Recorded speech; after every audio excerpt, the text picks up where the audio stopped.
and welcome to the Resources Roadhouse. I'm Wally Graham, coming to you from Sydney and the New World Metals Investment Series, where I'm having a chat with Neil Armstrong from First Graphite.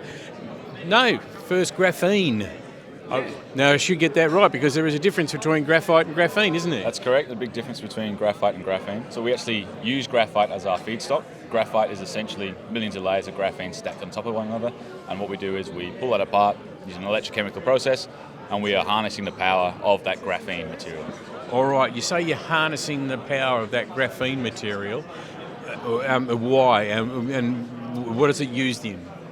Well, more important than what graphene is, it's what graphene can do. So graphene has a real impressive resume of properties. So graphene is the strongest material ever isolated pound for pound. It's extremely conductive, both thermally and electrically. It's a perfect barrier, even to things like helium, so excellent barrier properties.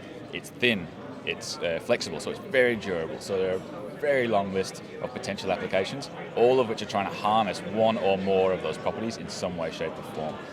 And is it, I think I've read somewhere that's, like one of the strongest materials around, is that right? Absolutely. So pound for pound, graphene is the strongest material ever isolated, if you look at it on a microscopic level. So what we're trying to do is impart some of those properties onto other materials. So we're doing a lot of work, for example, in cement and concrete at the moment, looking to boost the strength and performance of green cement alternatives so that we can broaden the range and work on reducing the carbon footprint of that sector. Now, okay, explain that to me. So, because that's an easy one just to sort of throw away, and then for people to go, what are you talking about? All right, so the difference between normal concrete and green concrete for a start, and then what does graphene add to that? Perfect. So, there's a lot of pressure on the cement and concrete industry to reduce their carbon footprint. They're responsible for between 8 and 12% of the global CO2 emissions. So they're combating that from a lot of different approaches, basically. One of which is green cement and concrete, as you mentioned. So green cement and concrete uses substitute materials such as crushed limestone, pozzolans, geopolymers, fly ash, those kind of applications to reduce the amount of cement required. The problem is that typically comes at a cost of performance.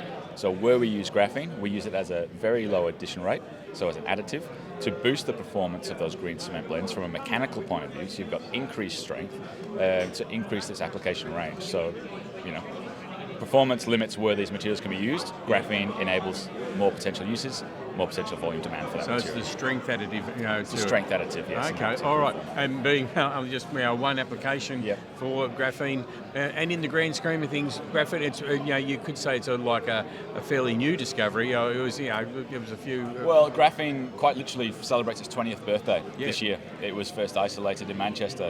The two physicists won a Nobel Prize. They used sticky tape. They put it on some graphite. They peeled it off. They had some graphene. So that was when it was first isolated. There was a big hype around the material. On commercial quantities, it's only really been around for, I'd say, about 5-6 years. That's where First Graphene came in. We wanted to be a leader in the field of commercial scale production of graphene, not grams, not kilograms, ton quantities. And that's what's really critical to get the cost down, to really push those commercial applications and even think about industries such as concrete. And supposing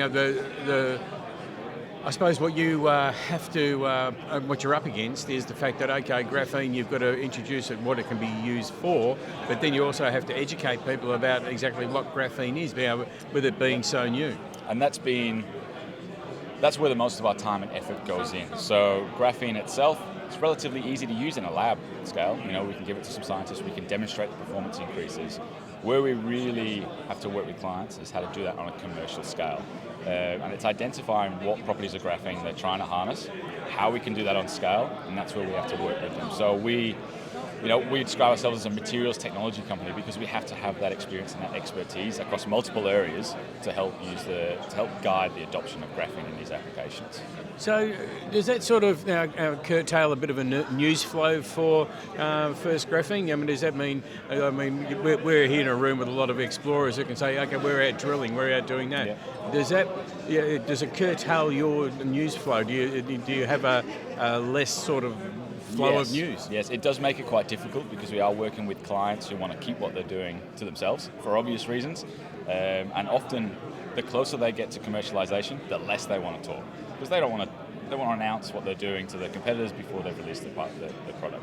So for us, it is quite an interesting position to be in from the likes of shareholder communication, because we can't talk about the majority of the work that we do. So obviously we do have clients that are happy to talk about. We have collaboration agreements in place that we can talk about. Frustratingly, the majority of our projects we can't talk about. So it is interesting from a shareholder point of view. Oh, well, when you get a couple of projects that you can talk about, come and see me. And we can get the story out. Sure. I mean, we have a very interesting pipeline of opportunities that will be coming into fruition over the next 6 to 12 months. So that is really interesting to keep an eye on, and happy to give you an update as and when they come on. All right, Neil, no worries. Well, I look forward to hearing from you. No worries. Cheers, mate. Enjoy your day.